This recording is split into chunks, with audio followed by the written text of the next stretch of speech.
Turun di tengah-tengah kami, memberkati umat-Mu tanpa terkecuali. Kami tahu ini hari yang ajaib buat hidup kami, buat keluarga kami, buat keluarga besar kami, Tuhan. Karena ada anugerah, ada favor Tuhan, ada kebaikan, ada semua yang terbaik turun dalam nama Tuhan Yesus. Terima kasih Tuhan, terima kasih. Engkau baik Tuhan, Engkau baik Tuhan, Engkau baik Tuhan. Engkau baik Tuhan, Engkau baik Tuhan. Hamba berdoa, Kau bicara sampai ke dasar hati kami yang paling dalam. Kami tahu ada pasukan Tuhan yang ajaib sedang dibangkitkan. Kami tahu ada sesuatu yang tidak lazim sedang Kau kerjakan di tengah-tengah kami. Hamba berdoa, biarkan kami mampu mengikuti kemana roh-Mu membawa kami. Dan Kau memberikan anugerah mengurapi semua kami. Khususnya anak-anak ini di hadapan Tuhan. Biar mereka terima pengurapan yang ajaib dan dahsyat sejak masa kecil mereka. Kau bicara Tuhan, dan Roh Kudus Kau yang menguasai kami dengan roh hikmat, wahyu, dan roh pengertian. Supaya apa yang menjadi kehendak-Mu tercapai hari ini. Di dalam nama Tuhan Yesus. Semua yang siap diberkati berkata, amin. Hari ini kita ingin mendoakan akan anak-anak kita, tapi juga saya mau berdoa buat semua saudara, supaya anugerah Tuhan turun dengan luar biasa. Amin. Ada satu pernyataan Tuhan yang menyentuh hati saya. Saya menjumpai satu fakta kenyataan firman, cerita tentang yang namanya Yerobeam. Saudara, Yerobeam ini sebetulnya orang yang luar biasa. Di zaman Salomo, Alkitab mengatakan dia orang yang rajin, dia orang yang sangat industrious istilahnya, dia orang yang buah hidupnya itu luar biasa. Dan yang ajaib adalah, satu hari Tuhan berkata, aku akan memberikan kepadamu sebuah kerajaan. Dan di zaman dialah kerajaan Israel terbelah dua. Yehuda dan Benyamin ikut keturunan Daud, namanya kerajaan Yehuda. Tapi kemudian 10 suku yang lain ikut dengan yang namanya Yerobeam, namanya kerajaan Israel. Nah, Tuhan ini sebenarnya berjanji kepada Yerobeam bahwa dia akan membuat Yerobeam seperti Daud, di mana keturunannya akan turun-temurun di hadapan Tuhan, dan akan jadi suatu bangsa yang besar. Saudara, tidak ada orang pernah ditawari Tuhan seperti itu setelah Daud, kecuali yang namanya Yerobeam. Nah, di dalam percakapan antara Tuhan dengan Yerobeam lewat nabinya itulah, saya tiba-tiba membaca sebuah statement yang menurut saya ini aneh sekali. Statementnya berkata seperti apa? Mari kita buka firman Tuhan. Lihat di 1 Raja-Raja pasal yang ke-11, ayat yang ke-36. 1 Raja-Raja 11, ayat yang ke-36. Ini Tuhan bicara kepada Yerobeam tentang keturunan Daud.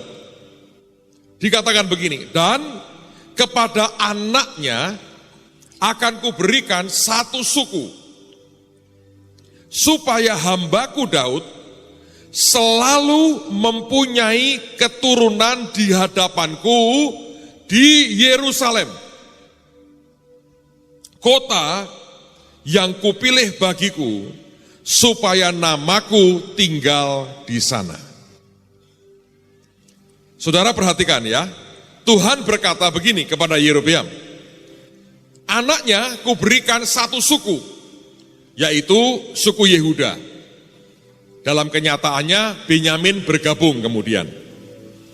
Dan dikatakan tujuannya apa? Supaya hambaku Daud, dia nggak bisa melepas cintanya kepada Daud, selalu mempunyai keturunan di hadapanku di Yerusalem. Kalau Anda mendengar kata itu, maka kita berkata, oh Tuhan tetap mau dari keturunan Daud selalu akan ada yang menjadi raja. Kalau Anda mempelajari silsilah raja-raja, maka sampai hari ini kalau Anda ke Inggris, Ratu Inggris dan keturunannya itu merupakan keturunan dari Raja Daud. Jadi dalam hal ini Tuhan tidak pernah ingkar janji. Dia genapi sampai abad 21 bahwa sebenarnya masih ada sampai hari ini keturunan Daud yang memerintah sebagai raja. Nah, kemudian saya membaca terjemahan yang lain. Coba izinkan saya bacakan dalam bahasa Inggrisnya, dikatakan begini. Aku akan memberikan satu suku kepada anaknya, sehingga Daud, hambaku itu, kalau bahasa Indonesia digunakan istilah, selalu mempunyai keturunan di hadapanku.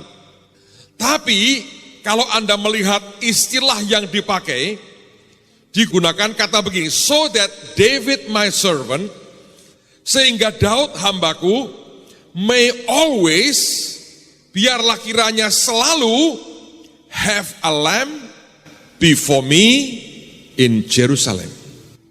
Supaya selalu ada pelita di hadapanku di Yerusalem.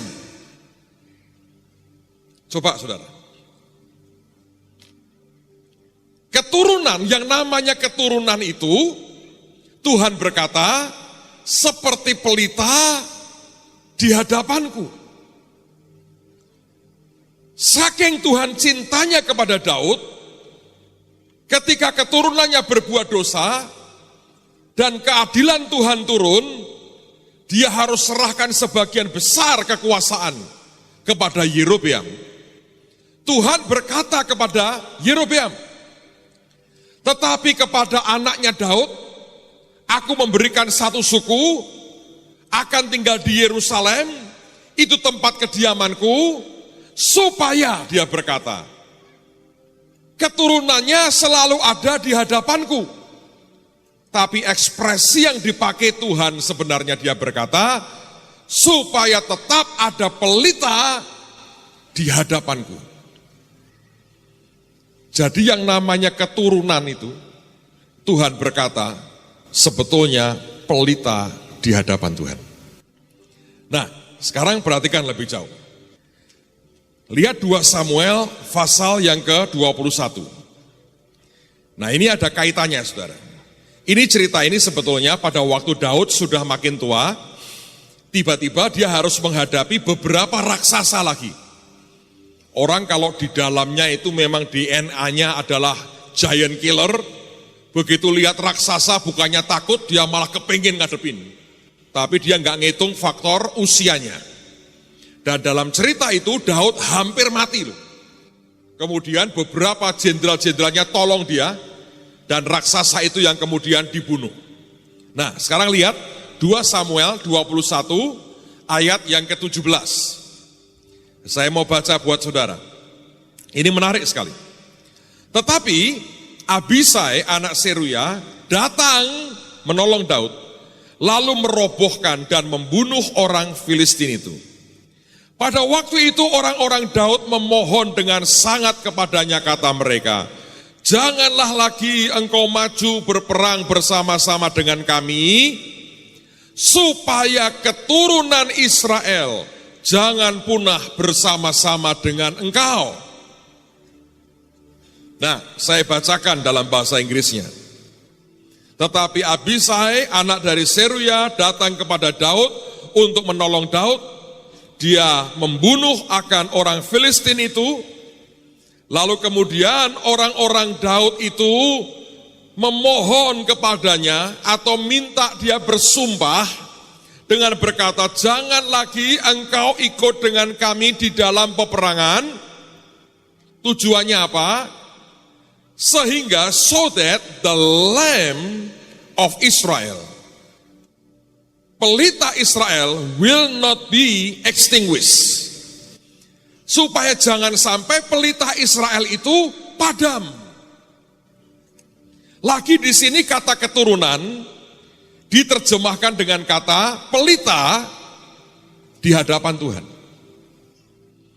Nah, kalau di bagian pertama yang kita baca tadi, jelas dikatakan bahwa anak-anak Daud itu seperti pelita di hadapan Tuhan, maka di Samuel sebetulnya yang dimaksudkan pelita itu adalah Daud sendiri. Karena pada waktu Daud berperang itu masa tuanya, dia sudah punya anak. Tapi kalau Daud mati, dikatakan pelita Israel padam. Nah, sekarang ini sebetulnya kita bisa membahas banyak hal. Tapi khusus hari ini saya mau satu bagian saja, ya. Jadi saudara harus mengerti. Kalau bapaknya itu pelita di hadapan Tuhan, maka anak-anaknya harusnya juga seperti yang Daud alami, pelita di hadapan Tuhan. Anda bisa ngerti itu? Di sini saya belajar yang namanya legacy, yang namanya warisan rohani, yang namanya bisa terima warisan dari orang tua rohani kita atau orang tua jasmani kita, itu sebetulnya real sekali. Jadi kalau Anda itu melakukan segala sesuatu dengan benar di hadapan Tuhan, maka berkat itu bukan hanya untuk saudara, tapi Alkitab berkata itu berlaku bahkan untuk 1000 generasi. Saudara, kalau Anda bisa menangkap ini, sebenarnya ini luar biasa. Nah, mengapa hari ini kita mau doakan anak-anak? Saya ingin dari tengah-tengah kita muncul orang-orang dari sejak masa kecil, sudah kenal dengan Tuhan, tahu bagaimana mengabdi ke Tuhan, tahu bagaimana melayani Tuhan, sehingga waktu mereka tumbuh, Anda dan saya bukan sekedar menjadi anjing penjaga yang mengawasi mereka, tapi roh Tuhan berkuasa di dalam mereka, yang mengarahkan mereka kepada destiny mereka. Siapa yang ingin punya anak-anak yang ajaib di masa depan, anak cucu yang luar biasa? Tidak ada orang yang ingin punya anak putu merosal, itu enggak ada, saudara. Iya toh? Bagaimana caranya? Dunia ini sudah begitu hebat sekali. Anak-anak kecil, kasih gadget lah, kasih apapun. Dia bisa mainkan dengan sangat hebat, orang tuanya gaptek. Tapi kalau ada roh Tuhan dalam diri mereka, hati mereka akan dibawa ke Tuhan, dan mereka akan jadi orang yang memuliakan Tuhan seumur hidup mereka. Nah, pertanyaannya adalah, Pak, apakah memang betul bisa bahwa ini bisa diwariskan? Saya bilang ya. Saya mau cerita sedikit, saudara. Papinya Bu Ripkah ini ulang tahun yang ke-80. Saya diberi kesempatan untuk ikut mendoakan. Pak Adi menyampaikan firman hari itu.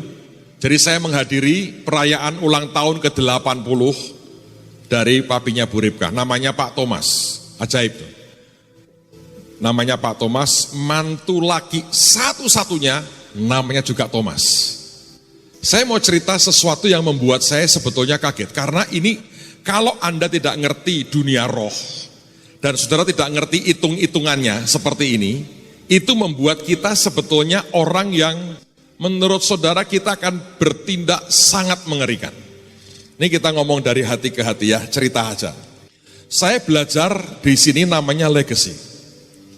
Saudara, Pak Thomas ini dari sejak tahun 80-an, setiap kali ketemu dengan hamba-hamba Tuhan lain termasuk saya, selalu beliau itu ngomong begini. Orang Indonesia ini bisa kenal Tuhan Yesus karena ada bangsa lain datang ke bangsa kita. Ya toh, zaman dulu kan orang Belanda dari berbagai negara, orang Jerman datang, para misionari datang memberitakan firman buat bangsa kita. Sehingga hari ini ada ratusan, mungkin puluhan juta orang Indonesia kenal Tuhan Yesus. Dan beliau ngomongnya begini. Karena itu kita ini berhutang dengan bangsa-bangsa lain. Karena bangsa lain datang memberkati kita, dia mengatakan sekarang waktunya kita memberkati bangsa-bangsa lain. Nah, di zaman itu, dengan keadaan Indonesia yang serba haleluya, ketika ada orang berkata mari jadi berkat buat bangsa lain, diketawain, saudara. Orang berkata begini, ini kok nggak ngerti sih, orang kita nggak punya duit, bahasa Inggrisnya juga ae-ae, nggak jelas. Kita juga nggak punya pengalaman, suruh ke bangsa lain ngapain? Yang saya tangkap itu jadi bahan tertawaan. Tapi hamba Tuhan satu ini bukan tipe gampang menyerah. Dia kayak bulldozer, saudara. Terus pokoknya. Dia ngomong. Dan beliau kerjakan. Di tengah segala keterbatasannya, masuk ke Cina, masuk ke India. Kalau Indonesia hobinya pergi ke Pulau Madura. Satu hari beberapa pendeta berkata begini, ayo kita coba ikut Pak Thomas, ikut pelayanan. Ternyata hanya satu kali ikut, terus trauma dan tidak pernah mau lagi. Kenapa?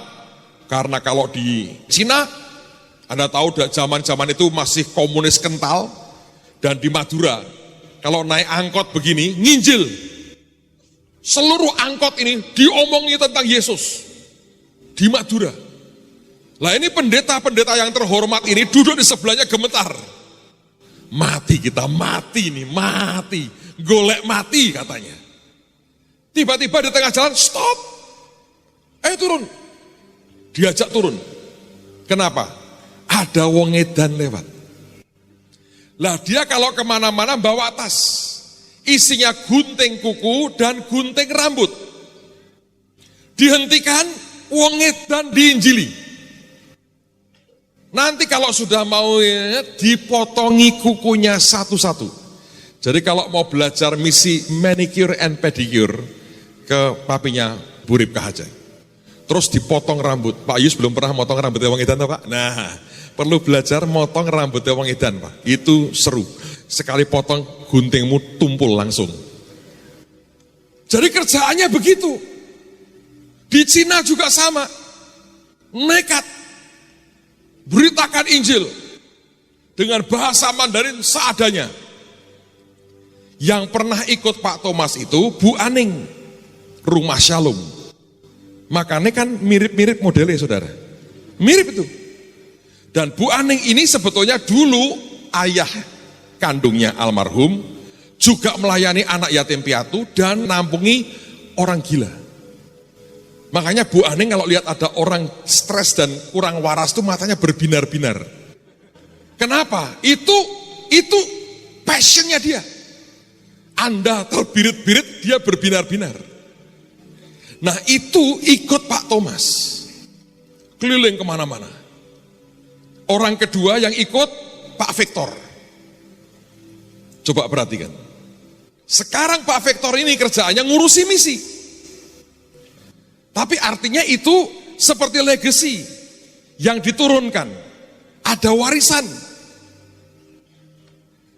Pada waktu ulang tahun Pak Thomas ke-80, saya diingatkan Tuhan sesuatu. Ini saya cerita dengan saudara apa adanya. Tahun 91 waktu kita baru merintis gereja, JKI Injil Kerajaan ini baru kita mulai, Bu Ripka sudah membantu kami main musik di gereja. Ayahnya juga di tahun yang sama merintis gereja. Paling beda setahun lebih awal rasanya. Papinya ngerintis gereja. Anaknya bantu kami di sini, bukan bantu papinya. Sampai ada hamba Tuhan negur dia. Dipanggil khusus diomongi, kamu ini papimu buat gereja. Kenapa bantu gerejanya orang lain? Tapi waktu papinya dengar itu, dia ngomong sama anaknya, kamu jangan bantu papi, kamu bantu Pak Agung. Nanti akan jadi gede, kamu jangan bantu aku. Pak Thomas dibantu banyak orang lain, anak perempuan satu-satunya ini, dia bilang kamu bantu JKI Injil Kerajaan.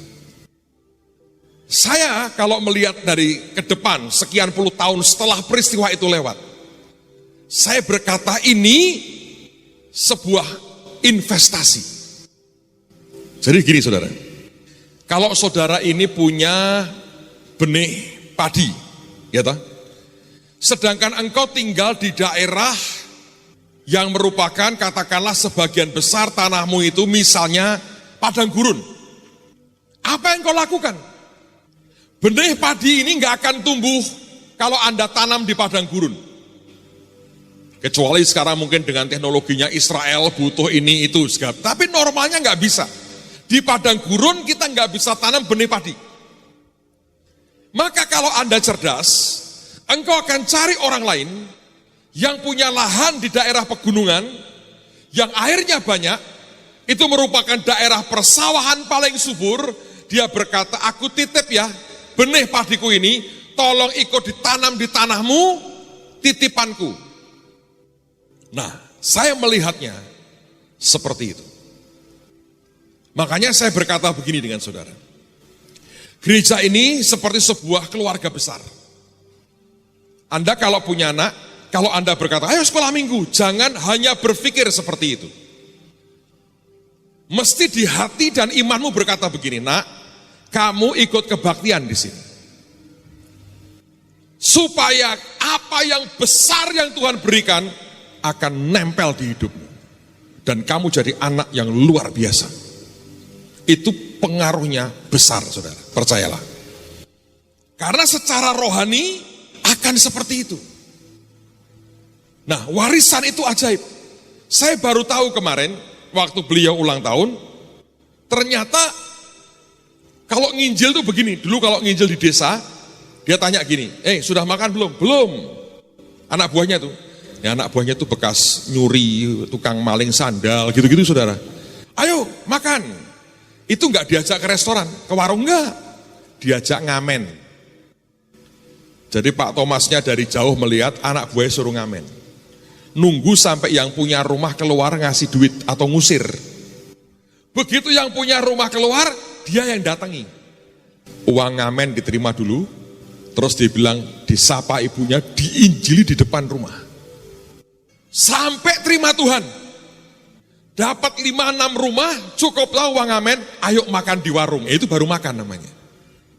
Tahukah saudara, tim musik, sekolah Homes yang dipimpin Bu Ripkah akan buat sekolah untuk para pengamen.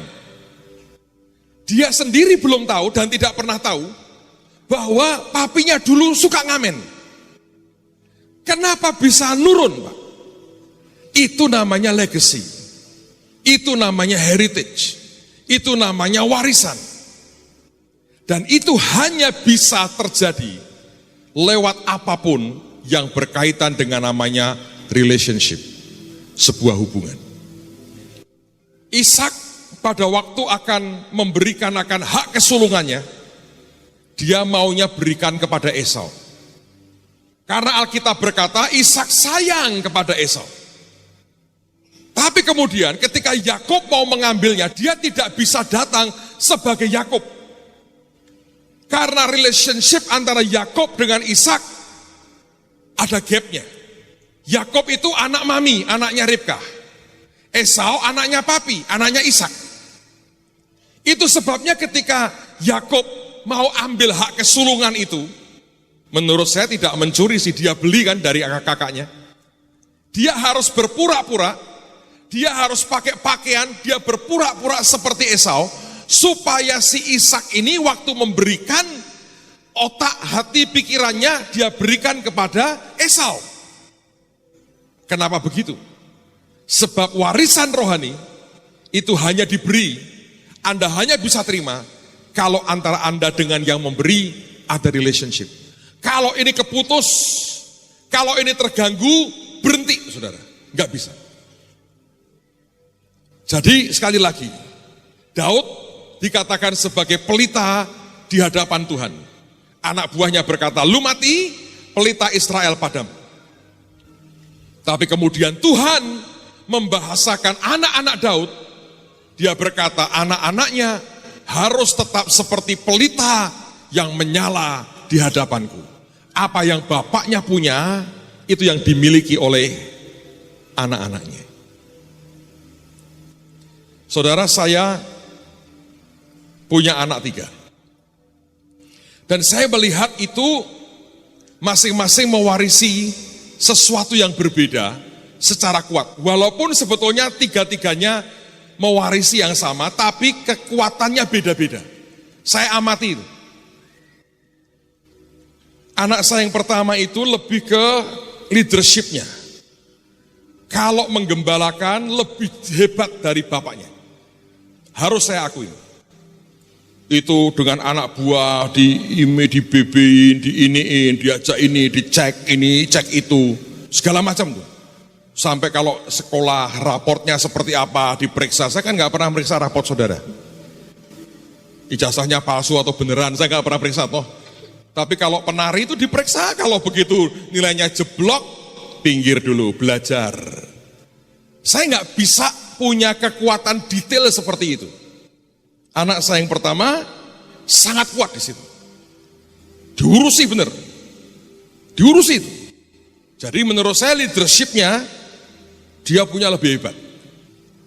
Anak yang kedua, semua orang berkata favor-nya ajaib. Favor itu begini, harusnya nggak bisa, harusnya nggak mungkin lah. Tapi dia nikmati itu. Ini baru kejadian.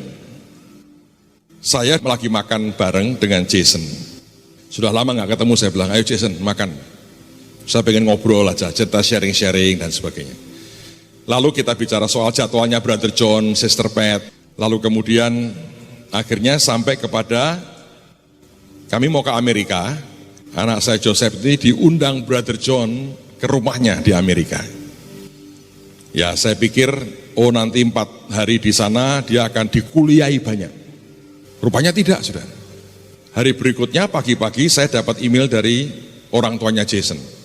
Saya baca emailnya, oh, di sini masih pagi banget. Saya baca sambil ngantuk-ngantuk gitu.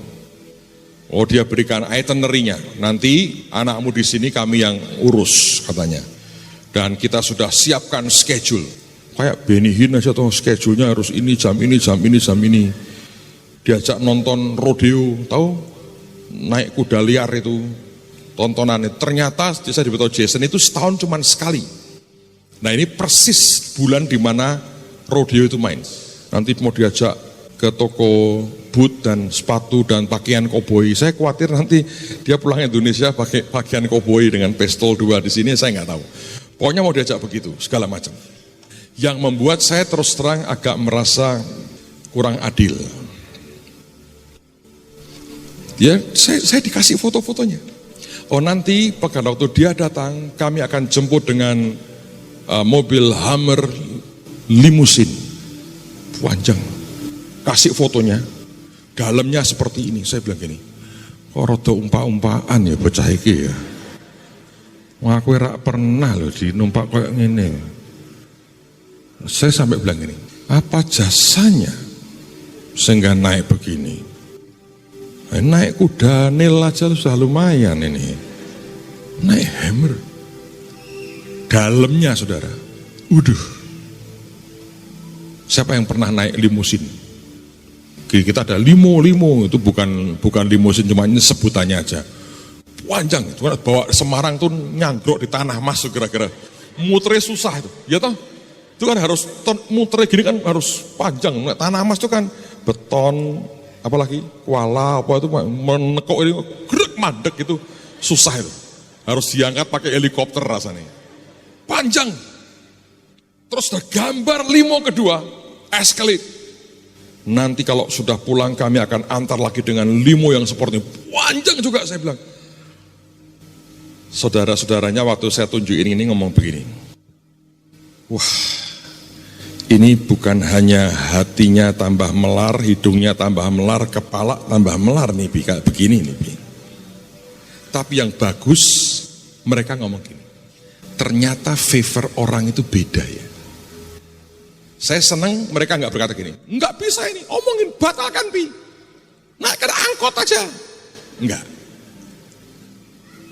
Maka sama hari ini kalau saya cerita begini, sebagian dari Anda berpikir gini, ya wae wong anake Pak Agung, coba anakku, ya memang nasibnya lain-lain.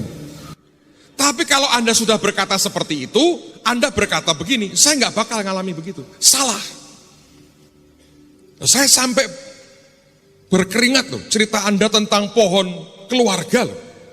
Gitu, kita kan keturunan Abraham dan berhak mendapatkan janji itu. Ya mungkin bentuknya nggak sama. Tapi saya mau berkata itu bisa diwariskan. So warisan rohani itu real. Makanya saya ngomong terus terang. Saudara boleh lihat di sepanjang seluruh sejarah gereja. Tidak ada gereja yang dimulai dengan hatinya ya pahit, berontak, marah, permusuhan. Itu bisa jadi gede, nggak mungkin.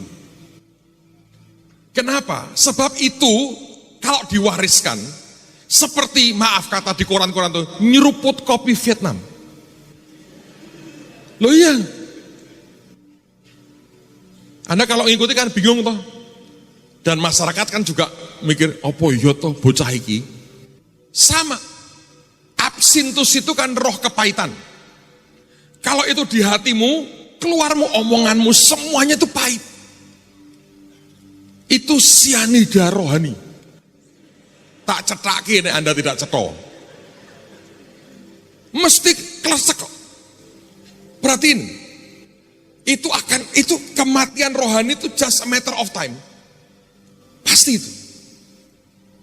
Alkitab berkata dari satu sumber gak bisa keluar dua loh. Sumbermu apa? Tadi kami baru diskusi tentang menjadi anak-anak hamba Tuhan. Saya beritahu saudara tidak mudah. Saya kepingin mulai minggu depan mereka ambil bagian di kebaktian anak-anak. Supaya kita punya pasukan kuat. Karena saya berkata gini, kalau kita melayani sebagai hamba Tuhan, dan tidak ada anak-anak kita atau semua anak-anak kita tidak tertarik dengan yang namanya pelayanan. Tidak harus khotbah, tapi kalau kita ini hidup di gereja, dan anak-anak kita tidak tertarik ikut pelayanan, something wrong dalam keluarga itu. Walaupun kelihatannya baik. Saya mempertanyakan yang kamu omongin apa di rumah. Kelakuan bapaknya seperti apa di rumah. Itu menentukan. Ini anak-anak punya hati tidak untuk pelayanan. Karena sebetulnya sebagian besar yang tidak mau terlibat di pelayanan, itu kena kepahitan dari orang tuanya. Mungkin gerejanya banyak ribut, rumah tangganya banyak ribut, tiap hari cuma lihat keributan di rumah, mereka berkata, that's it, kami tidak mau. Tapi kalau kita melayani Tuhan dengan happy, dengan gembira, dengan antusias, semua anak-anak akan berkata, aku juga mau pelayanan. Ini akan ajaib dan luar biasa. Amen, saudara. So ini Daud dikatakan adalah pelita di hadapan Tuhan. Anak-anaknya disebut pelita di hadapan Tuhan. Warisannya kelihatan. DNA-nya kelihatan. Kelihatan. Saya kalau lihat orang ngomel, menggerutu, komplain, saya di hati berkata, seja anakku ini. Mungkin Anda jemaat, tapi saya bilang, bukan anakku. Karena saya nggak punya begitu, nggak punya. Anakku yang ketiga, lebih ke yang spiritual. Dengerin suara Tuhan. Tiap kali bicara, saya bisa ngerti ada pengurapannya. Dan kepekaannya mendengar suara Tuhan. Sering saya ngobrol, ngecek di roh, ini apa ya? Sembayang, ngerti, ngeliat, ini apa yang terjadi? Khusus hari ini saudara, saya ingin kita doakan anak-anak kita, dan diri kita juga. Supaya hari ini Tuhan membuka pikiran dan hati di roh kita. Supaya kita dan anak-anak kita bisa mendengar suara Tuhan. Karena saya berkata gini, akar ujungnya semua, kalau Anda ingin selesaikan banyak hal, adalah mendengar suara Tuhan. Ada orang yang emosinya dikedepankan nomor satu. Ada orang yang pikirannya dikedepankan nomor satu. Tapi harusnya suara Tuhan nomor satu dalam hidup kita. Yang percaya katakan amin. Bagaimana caranya? Saudara, saya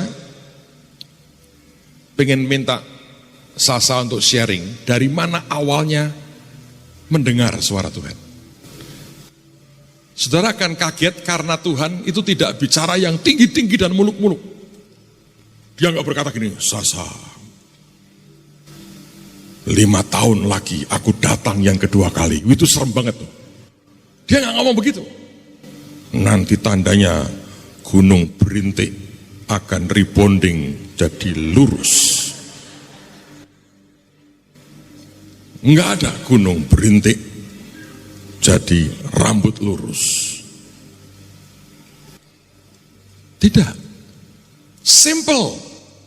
Dan kita akan minta Roh Tuhan akan bimbing anak-anak kita ini supaya dia juga dengar suara Tuhan. Saudara tahu suara Tuhan itu simple sekali. Satu hari saya masih kuliah, saya mau ujian. Saya ujian 1 mata pelajaran hari itu. Jadi saya siapkan bolpen saya, 1 di sini. Dan tidak bawa apa-apa, karena mau ujian kan tidak boleh nyontek. Jadi saya masuk ke kampus, mau masuk di kampus, ada suara begini. Beli isi bolpen baru. Saya ketawa, saya bilang, ini baru aku beli kemarin. Ada suara berkata, beli isi bolpen baru. Tapi karena suara itu bicara lebih dari sekali, saya mikir apa salahnya. Kalaupun ini salah bukan suara Tuhan, toh aku bisa simpan. Saya ke toko sebelah kampus, saya beli isi bolpen, saya kantongin. Sambil dalam hati ketawa, saya bilang, aku ini kok aneh-aneh. Terus mulai masuk ke kelas, dikasih soal, mulai ngerjakan. Di tengah-tengah asik saya jawab, saudara. Bolpen saya macet. Sampai saya coba dengan segala cara, tidak bisa. Hampir kertas yang saya pakai itu bolong.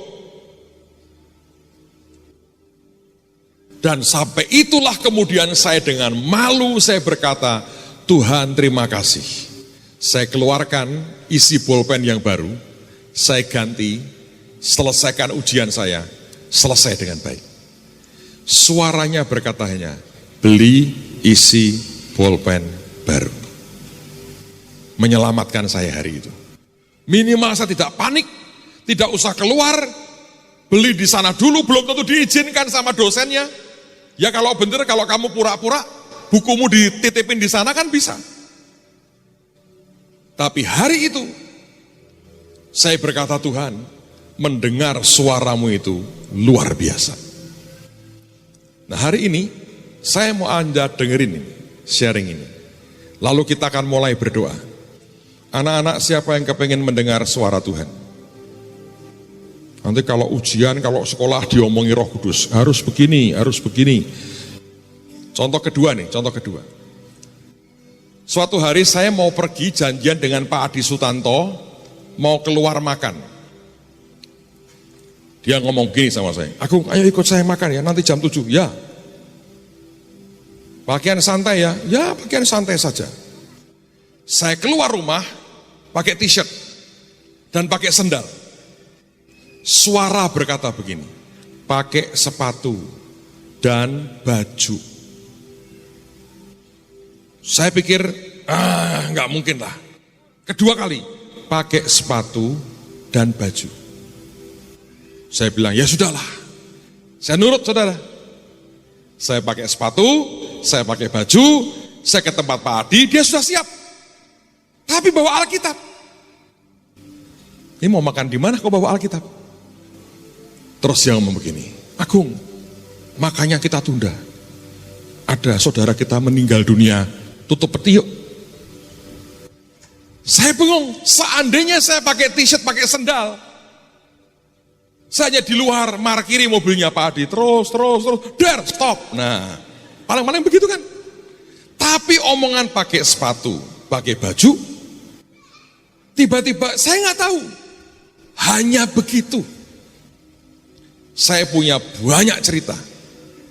Tapi intinya Tuhan mau bicara dengan kita.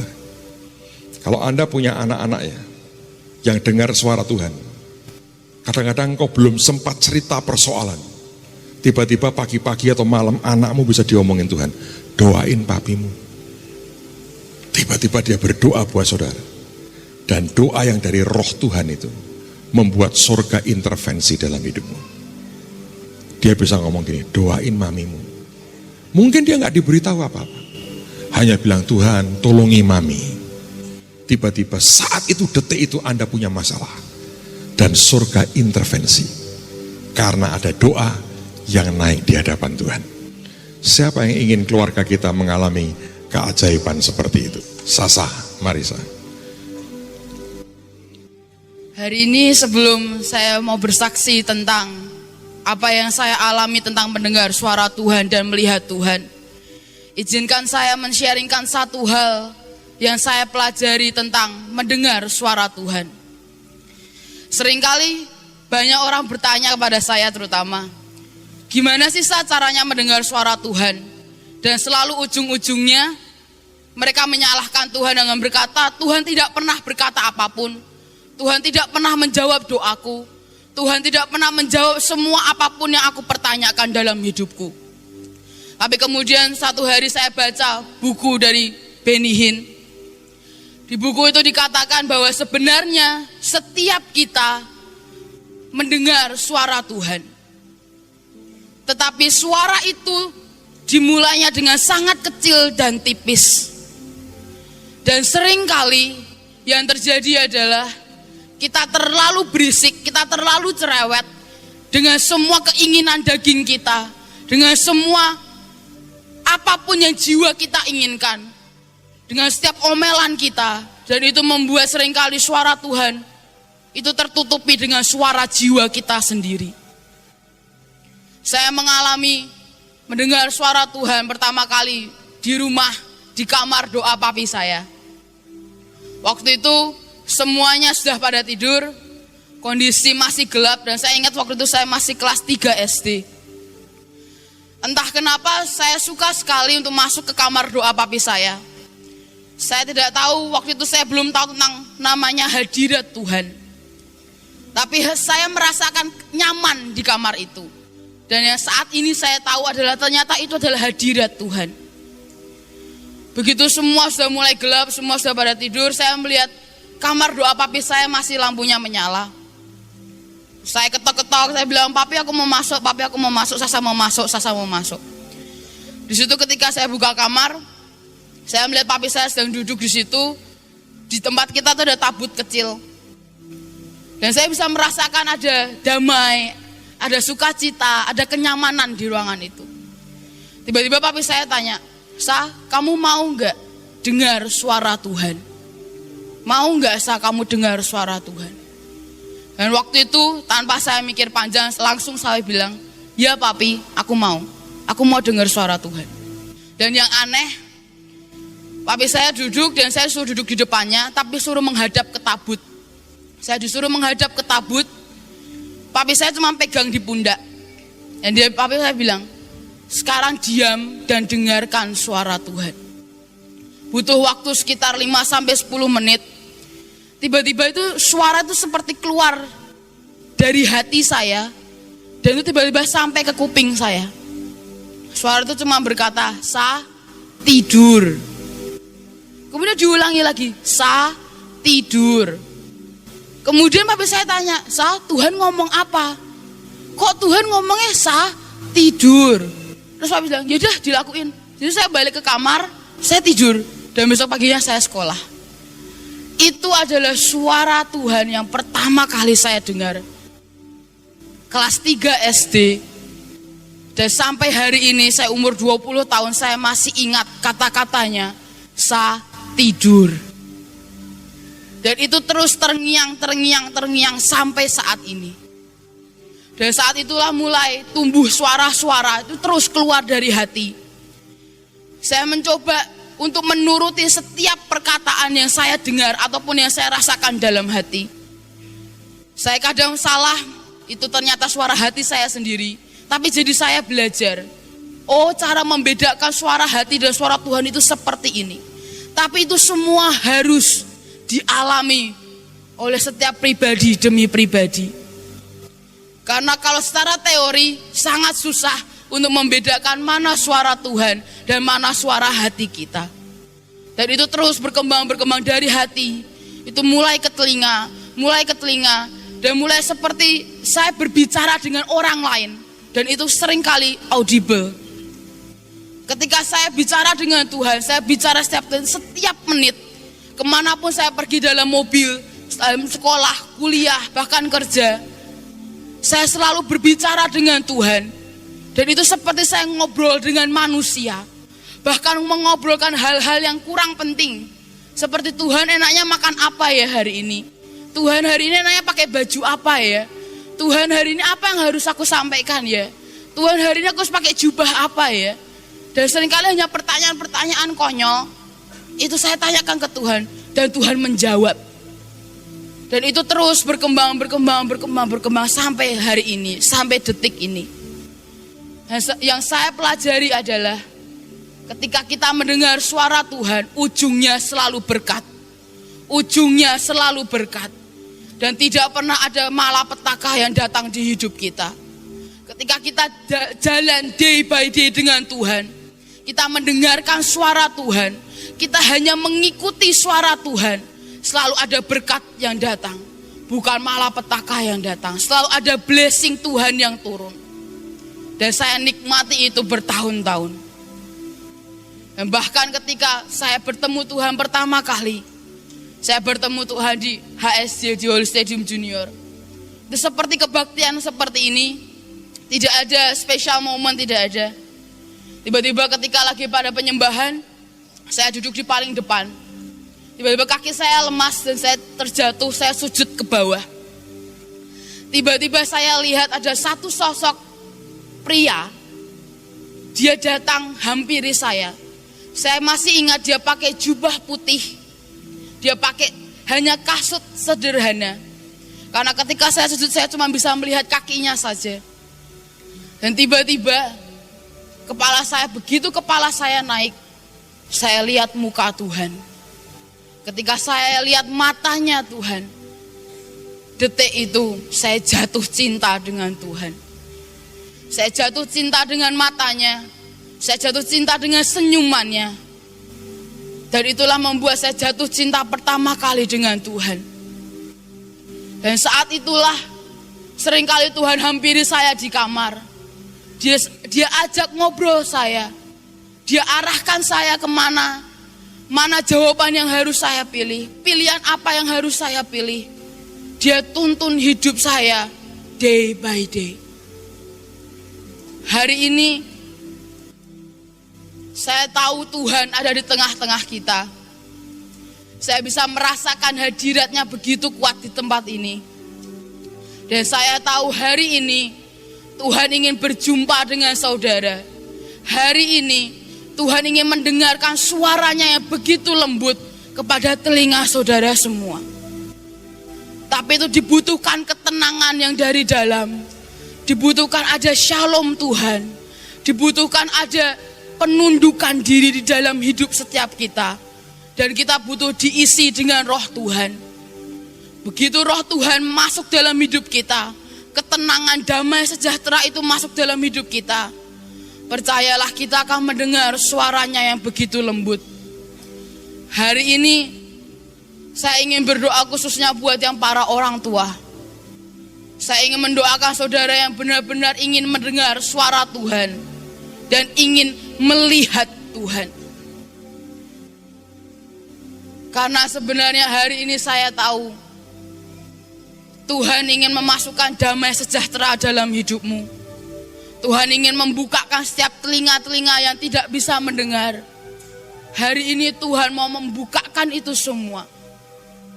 Bahkan tadi waktu papi saya khotbah, saya melihat di atas ada pintu gerbang karunia itu dibuka. Dan Tuhan bilang hari ini nak, hari ini banyak dari kalian, banyak dari saudara, bahkan dari anak-anak kecil, kalian akan mendengar dan melihat Tuhan. Dan dari mulai detik ini kalian akan jalan day by day dengan Tuhan. Hidupmu tidak akan ada lagi kutuk, tapi engkau akan menikmati blessing yang luar biasa dalam hidupmu. Engkau tidak akan memilih jalan yang salah, engkau akan selalu memilih jalan Tuhan. Dan itu adalah yang terbaik buat hidup kita.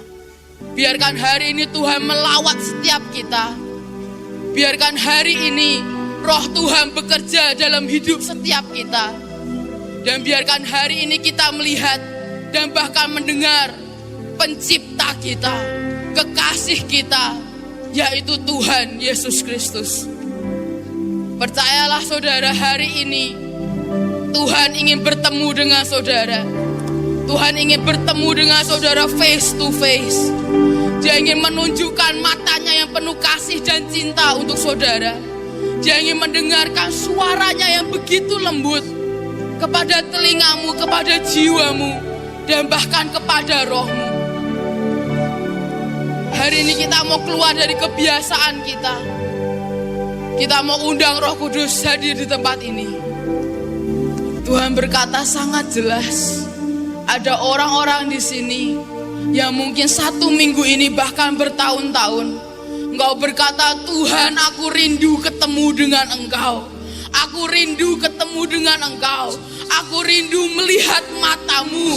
Aku rindu melihat senyumanmu. Karena hari ini Tuhan ingin bertemu dengan saudara. Tuhan ingin bekerja dan melawat setiap saudara.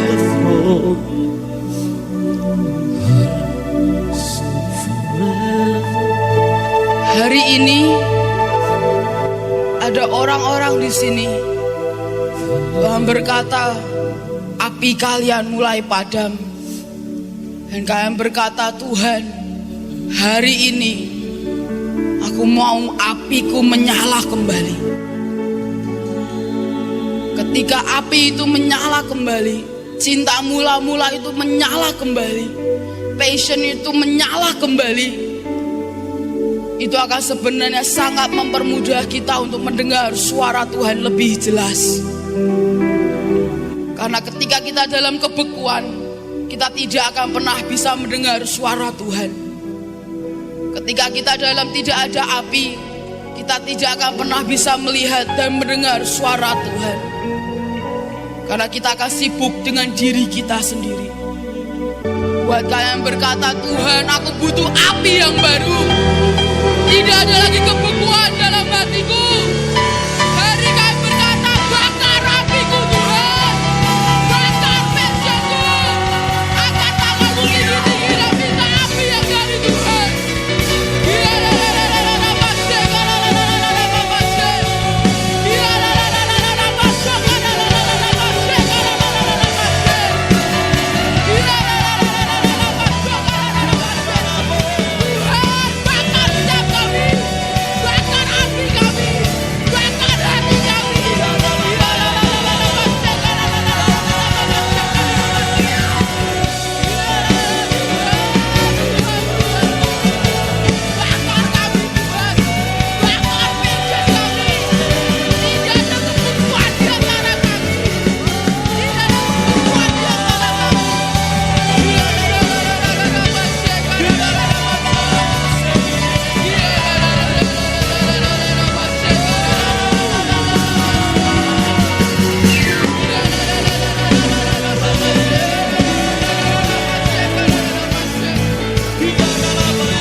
Semua terus arahkan hati ke Tuhan. Biar buka mata rohani anak-anakmu Tuhan. Dalam nama Tuhan Yesus. Biar dibuka telinga mereka. bisa melihat dan mendengar Tuhan sendiri. Tuhan, buka mata dan telinga anak-anak ini. Buka mata dan telinga anak-anak kami dalam nama Yesus. Dalam nama Yesus. Biar mereka mendengar suara Tuhan mulai hari ini. Biar mereka mendengar suara Tuhan mulai hari ini. Hamba hadapkan kepadamu ya Tuhan. Buka mata dan telinga dan hati mereka mulai hari ini. Dalam nama Yesus. Biar kami mendengar suara-Mu hari ini.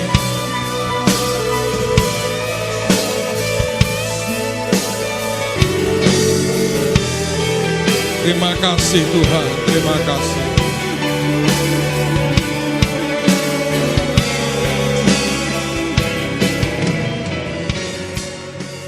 Hari ini Tuhan menyatakan bahwa semua kita harus dinaikkan 7 kali lipat kekuatan api-Mu, kekuatan kasih-Mu, kekuatan tuntunan Roh Kudus, kekuatan penyembahan-Mu, kekuatan pekerjaan-Mu, kekuatan roh jiwa tubuh, 7 kali lipat dinaikkan Tuhan.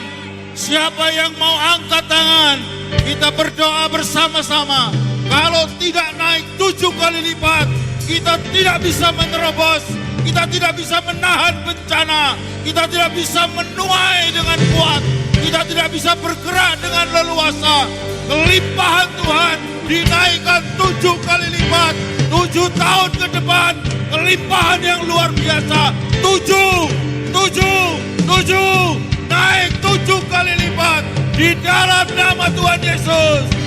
Roh Kudus kami mau, Roh Kudus kami mau, naikkan api kasih-Mu 7 kali lipat kekuatan-Mu. Bapakku, masukkan roh ini begitu kuat, api Tuhan, kekuatan Roh Kudus 7 kali lipat semua kehidupan kami, roh, jiwa, tubuh dalam tangan kekuatan Roh Kudus dinaikkan 7 kali lipat di dalam nama Tuhan Yesus. Terimalah, terimalah, terimalah, terimalah, terimalah, terimalah.